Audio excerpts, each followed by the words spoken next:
In my never-ending list of finding new prophets, I suddenly discover yet another prophet.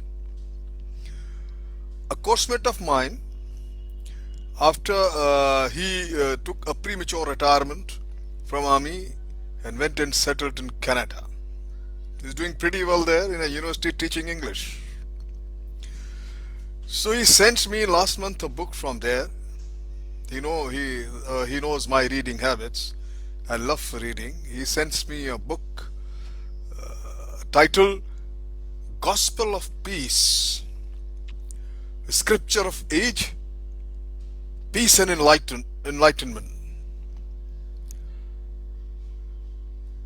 authored by Mr. Madan. I finished the book, and in the author's note, for 5 pages, the author talks about himself, and there where I discovered that there is yet another prophet. I'd like to share with you all to add one more prophet in the list I have already discussed so many. The story goes, my friend, like this: that once upon a time, but not so long ago, there was a police officer living with his family in a small village called Kunder, and that's in the district of Firozpur, yes, Punjab. Amongst his, there lived a police officer. I just said it, and among his children, uh, a family, a small family. There was a son named Madan Handa, born on 2nd August 1931. The Handas were a very religious family, but not in the narrow sense of the word religion or their personal faith, whatever they are born or they believe. They're very secular. They sang the songs of Baba Farid, Mirabai, and of course Guru Nanak Dev. Mr. Madan took his doctorate from the London School of Economics and got a job in Toronto and lived in Canada thereon. One fine day, Mr. Madan, while he's in his job, his eyes fell on Sri Aurobindo's philosophy's book, and he writes in the author's note, then in an instant I saw a dot of light, that light celestial, somewhere far away, but within myself. A new dawn had begun in me. He began to practice yoga, and in the community in the Toronto, he started talking about his newfound knowledge and revelation. He began to practice yoga of the mind and body, and went deeper into Farid, Mira, Nanak, Ramakrishna, Aurobindo, which all these quotes and stories he had been listening since his childhood with his parents, from his parents, and reading those books. He knew all that. It was after only when he migrated to Canada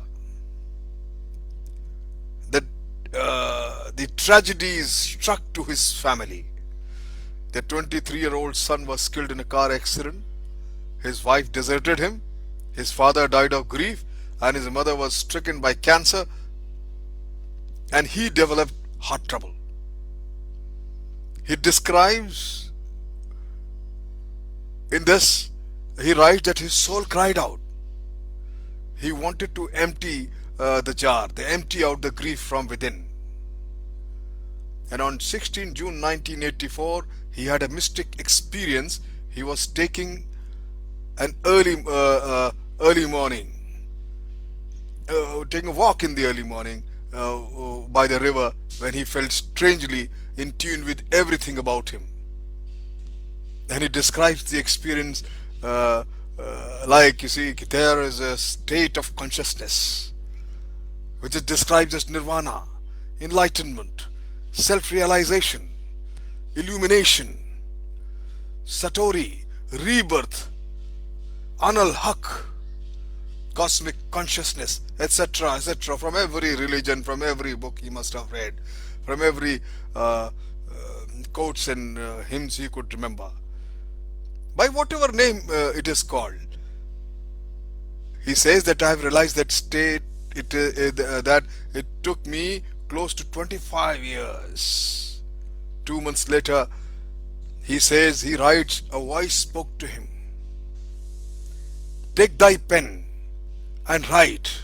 I shall speak to you the last book, the Gospel of Peace. It starts with the beginning. There was no beginning. I have never created anything. There was no moment of birth, nor shall be one of death, the universe. Do not be confounded and write. I have never created anything outside and apart from myself. I'll speak to you from heaven and from earth, from within you and from outside of you, for I am everywhere. This is your first stanza. He is getting revelations, wahi, what do you call it, and he is noting down. The knowledge is given to you in the deal of the night, waking you up. And he used to get such revelations off and on. He further writes that I am giving you the last book, your last book. It is your gospel. Whatever I give you, give more to another, when or where, to whom, is my choice. For alone I am. That's God talking to him. He is basically telling him, I sent you for the great masters to be the guide for you. I sent you to the Buddha and then Jesus to live with you, to breathe with you, touch you, purify you, purify your thoughts and minds. Last of all, I sent Muhammad to you, without whose touch no soul can advance hereafter to certain spiritual summits. It is the spirit of these that washed you of every impurity and readied you. It is that purified vacancy I came and chose your insight to me, my abode. This is God's declaration in his author's notes. He writes, Mr. Madan Hada, can you imagine, he became the guru and guide to ever-increasing circles of devotees in Canada.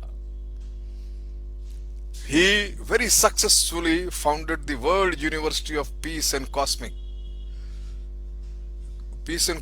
Way, Peace Community in Toronto. He wrote under the name of Maitreya, compassionate friend. His first book, Revolutions, was widely discussed and read in exclusive circles, and this book I am talking about. It's called the Gospel of Peace, Scriptures for the Age, Peace and Enlightenment. Nothing new, but yes, I got to know about yet another prophet I was unaware of. Thank you very much.